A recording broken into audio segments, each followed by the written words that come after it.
Good morning, everyone. Welcome to today's webinar, Trading Fisher Bars with ACD and Pivot Ranges. Today's presenter is trader and CEO of MBF Clearing Corporation, Mark Fisher. Welcome, Mark. Hi, good morning. Thank you for being here. My name is Tom Hartle, and I'm CQG's Director of Product Training. I'll be your host and moderator today. Before we get started, I want to mention a few housekeeping items. If you have any questions during the webinar, please enter them into the Q&A section window at any time. We'll have Mark answer the questions at the end of this presentation. If you're viewing the presentation in full screen mode, you can find Q&A in the WebEx toolbar at the top of your screen in the drop-down menu on the far right. If you're viewing the presentation in if you're having any sound issues, please contact the host via WebEx chat. We'll be recording today's webinar, and it will be posted within 48 hours to the events section on news.cqg.com. All registered attendees will receive an email link to the recording. Now it's my pleasure to introduce Mark Fisher. Mark is a summa cum laude graduate from the Wharton School of Business, as well as he holds master's degrees in finance and accounting. He has been trading since he was 21. He has taught the ACD system to more than 5,000 people, including many traders at leading hedge funds, such as Tudor Investments. And now, Mark, I'm happy to turn the webinar over to you. Hi, good morning, everybody.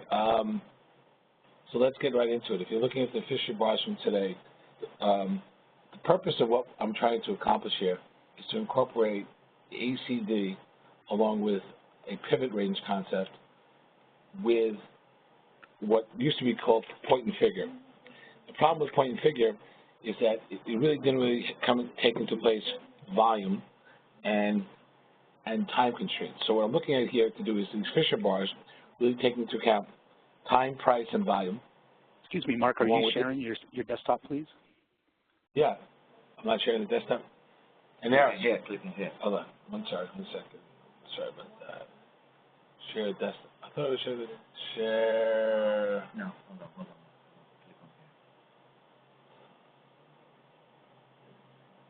Click on here.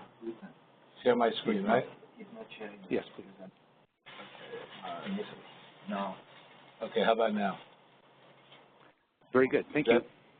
Sorry about that. Thank you. As you can tell, I'm not really an expert on this at all. So anyway, let's start again.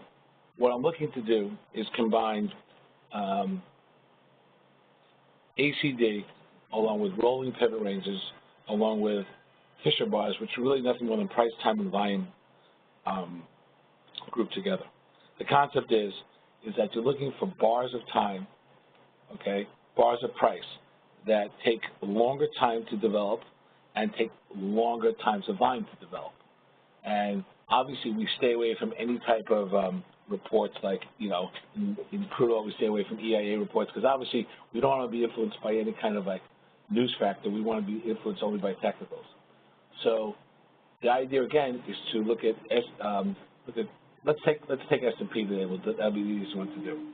If you look at the S&P today, the red ranges represent the A value. So today, for instance, in the S&P, the A value A down was 2130.75.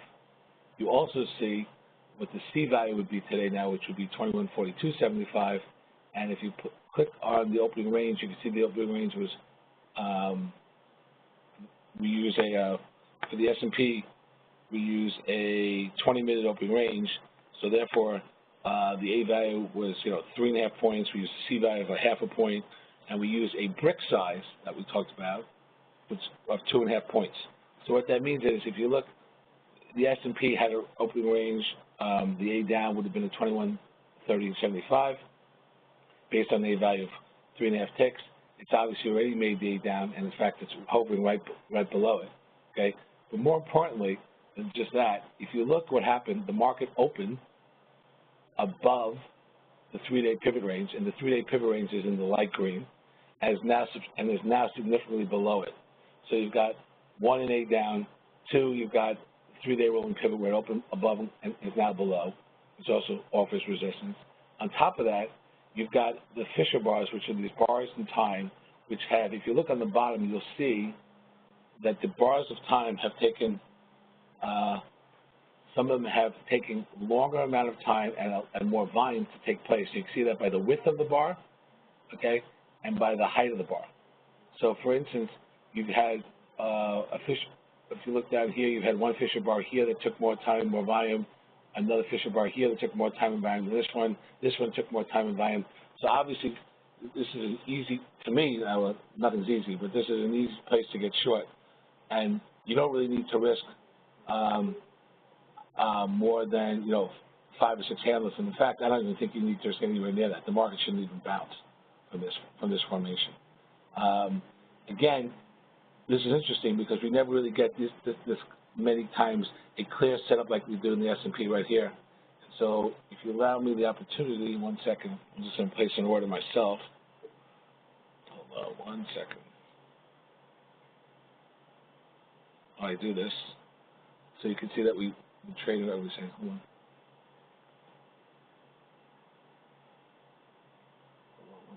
Hey, John, sell 50 minis here and sell 50 at 30 and a quarter. Yeah, 50 S&P here, 50 at 30 and a quarter. Okay. And half under 30 and a quarter, and I'll call you back. Okay, no stop. Again, typically what I'm looking at is I probably, most of the times I would put in a time or price stop, but since I'm on the phone with you guys looking at this so actively, I don't really need to do that. And again, the interesting phenomenon about S&Ps is that what I feel is there's like a drift factor. A drift factor means because of the way money keeps flowing into the stock market, it's really hard to trade the S&P from the short side because you've got this inherent bias to, that money just keeps filtering into the markets. While we're looking at this, we're waiting for this to develop some more. Again, I can't see any questions. Can you see the questions? Yeah. On this one? Click on it. Click on here? Yeah. Yeah. No, I don't see any questions. I don't see any questions. But okay, let's go to the crude chart, which is on the left side of the board. If you look at the crude chart, okay, we have almost the exact, now not really different, but if you look at crude, the A up, in this case from crude, we're using here an opening range from 830 to 915, an A value of 8 cents, a C value of 13 cents. We're using a brick size of 15 ticks. In this case, the A value would be 49.84, okay, which it hasn't hit, and it hasn't hit 49.01, so it's basically in the middle of its range. On the other hand, the market has basically also been captured by the 3-day rolling pivot range, which is 49.36 to 49.74. So this really, to me, right now, is not as interesting a formation. It was yesterday. If you look yesterday, it was a very interesting formation. Because yesterday the market traded, failed an A up into the 3-day rolling pivot on bars that were less time, less volume. So the idea is when the market trades more volume, more time, with significant reference points being, A's and C's that you can lean against, you want to do them. On the other hand, when the market is just going ahead in the middle of its range, you want to really try to fade things if you can, but only if you get reference points. And again, because this is only a half-hour session, I'm just trying to think what we could show you here. The bottom descriptions are all really, if you look at, say, the S&P, you see the solid green and the solid red. That's really just examples. That's just really how much volume took the bid and how much volume hit the offer on each of these things. The light-colored bars are the developing Fisher bars for the day. And so when a bar is complete, it goes to a solid color. So this one right here and this one right here for crude oil are both developing bars. You also see, if you hover over the bar, you can see exactly when the bars took place. The problem with the Fisher bars is the Fisher bars are picking up Central Standard Time and everything else is Eastern Standard Time. So that's a quirk in the program and we're trying to work on it. But these are all Eastern Standard Times. Again, I don't really think you get too many setups like this in the S&P where the market just, excuse the expression, shits the bed like this. But this is a pretty good setup to trade because, again, you've got the market opening above the 3-day rolling pivot, getting below the 3-day rolling pivot, making an A down with increasing Fisher bars more than once. I think actually once. Let's see, it happened here. Once, twice, three Fisher bars with declining price. So again, we're probably on the phone. I'll probably lose money on this trade, but this probably looks like a trade that's going to, should work. Again, this trade makes sense to use in both. We use this in energy a lot. We don't really use it in indexes as much as we could, again, because of that drift factor and because you have too many outside influences in indexes. But in a setup like this, you have to trade it because it's just too good of a setup not to trade. I'm trying to figure out how to get the question. Yeah, hold on. You could ask on the phone, or let me see. Okay, because it could be behind. No. Okay. Let me ask you. Again, the interesting thing to note also here is that now, for instance, Crude is making an A up. It's doing it, though, on less volume and less time, so it's not really as good of a trade. So, again, I wouldn't necessarily be making this trade in Crude because it's not making it on more volume, more time. And so what I'm looking for is especially because I'm looking for, if you just trade A's and C's, they don't work anymore. It's too, you got to be more selective. And the way to be more selective is incorporating this price volume time indicator that we use with it. So again, the thing I'm getting, I would not necessarily be buying that A up in Crude. I would be short the S&P because it's just too good of a setup. There's too many, too many things lining up. If anybody has questions, I know I talk fast. I'm happy to answer them, but maybe the moderator can help me answer any questions because I can't see any questions that people are asking if they're asking anything.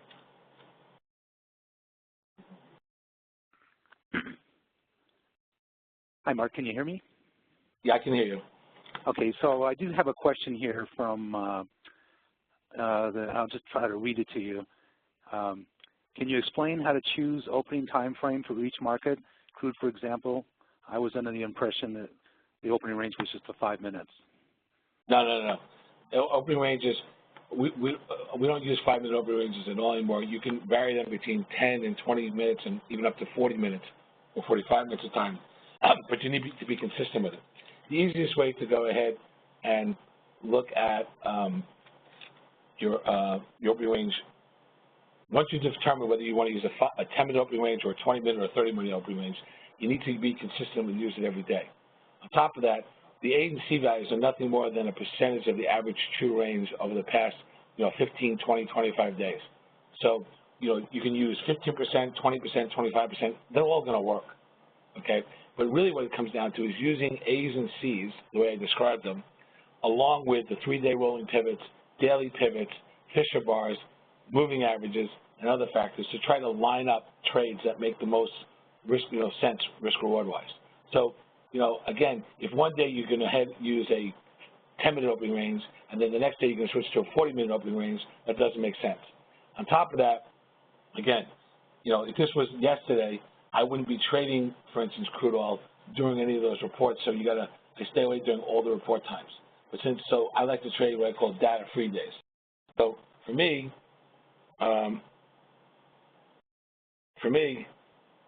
crude oil, crude oil today would be a good setup but there's not enough in it. S&P to me is a good setup, although it's not really moving. The problem with the S&P is that time, if you're short, time works against you if the market stands still. So, but again, the flushes in the S&P seem to happen faster than the things. But again, the setup is too good not to go ahead and be short. And again, I'll go over it one more time. You've got an A down where the market opened above the pivot range, got below the pivot range. You've had 1, 2,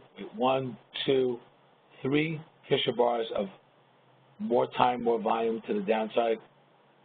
And like I said, even though this market may, come back, to me, this is a good setup.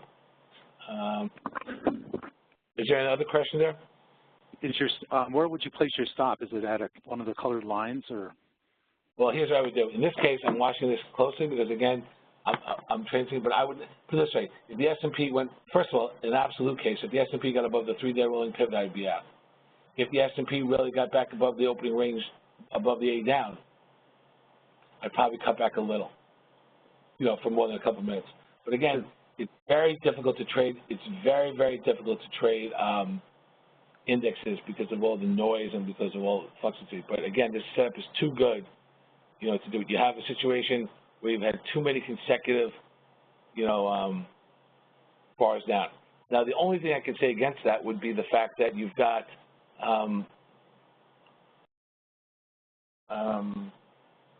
you've got a lot of emails. You've got a lot of earning reports coming out today, which work against you. But again, this is just too good of a setup to be ignored. In crude oil, on the other hand, if you go back, the market is making a new high, but it's not doing it. If you look at the Fisher bars, it's not doing on increased volume. It's doing on less volume. So that's the reason why I would, again, I would stay away from it.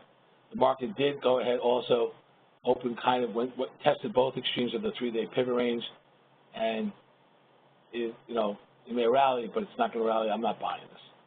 Not today. The setup isn't good enough. Again, it's interesting to see in terms of all this is you need to put together a map or like a checklist on what you look for. For me, in terms of short-term trading, it comes down to A and C values, along with Fisher bars, along with 3-day rolling pivots, and trying to go ahead and most of the time, have 2-to-1, 3-to-1 risk-reward ratios. The only reason why I'm doing this thing in the S&P and giving it so long is I haven't seen in a long time a situation occur where you've got open above the 3-day rolling pivot, get below the 3-day rolling pivot, A down, and you've got these Fisher bars that are all acting, at 3 or 4 in a 2-hour period of time. In S&P, we use a 20-minute opening range. We start the day at 9:30. With crude oil, though, we start the day at 8:30, and that's both Eastern Standard Time. The brick size that we're using for S&P is 2.5. You can even vary the brick sizes. Instead of just saying I'm going to use 2.5, I can use 3.5. But you got to be really, you have to be consistent with what you use. I think that's the major thing. Are there any other questions there? Because I can't see them. Do you use any of these values like the Fisher bars to take the money off the table then?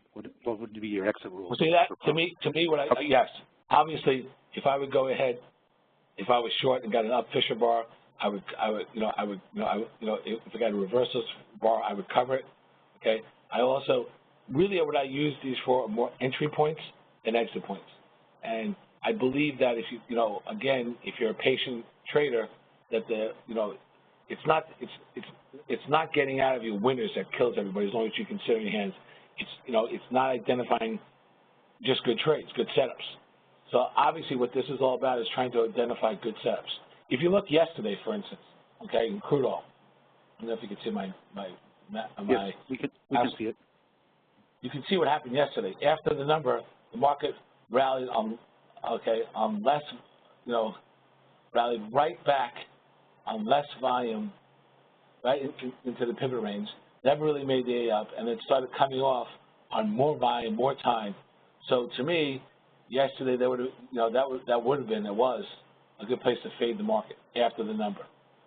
Today, you don't have that situation occur, so it's there and out there. And with the S&P just hanging out here, I wouldn't give it more than, let's say, 11:15. By 11:15, we haven't made a new low below 26 3/4. I'd probably exit at least half the trade. Because again, I'm looking for price versus time and when to exit. And since my time frame of this trade is so small, and it's just if we don't take out this low at 26.75 by 11:15, I would just probably exit at least half the trade. So it's not only price stops you use, but more importantly, it's time stops in terms of the trade. Also, you said that the green lines are the 3-day pivots. 3-day rolling pivots, high, low, and close of the 3 days divided by 3, as compared to the high and low of the 3-day divided by 2. Okay. And it's just a mathematical formula. Thank you. And the red and blue lines then? The red lines are the A values for the day, and obviously you can only have one A. So, for instance, in the S&P, we already made an A down, and you can only make a C up at 42 3/4. In crude oil today, we made an A up, so you can only make a C down at 48.96. Once you have an A, there's only one A, one C, one D. And again, the most important thing is, like, people say, well, should I use a 10-minute time frame, 20-minute time frame? You know, it depends on how long you're going to hold trades for and everything. But to me, the most important thing is you got to stick to your guns. And whatever you're going to use, you got to use for an extended period of time. You can't switch your time frames, switch your bars, switch your A values. Doesn't work. And the A bar, again, is really just a function of the average true range. So we change them up every once in a while. Basically, if there's a change in the average true range, if commodities get more volatile, obviously the A's and C's are going to be bigger. If commodities become less volatile, the A's and C's are going to become less important. And we're right back to the pivot, right back to the bottom of the opening range for the S&P. So I probably sold the other ones. Find that right now. And what I would probably do is say that, hold on one second.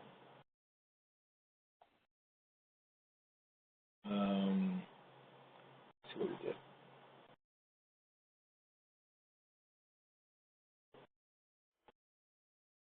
John, where we sell them at?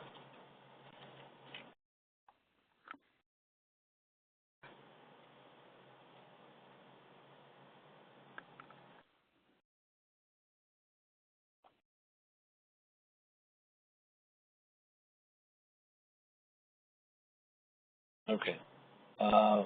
Put a stop in on 50 of them. If it gets back above, let's see the one.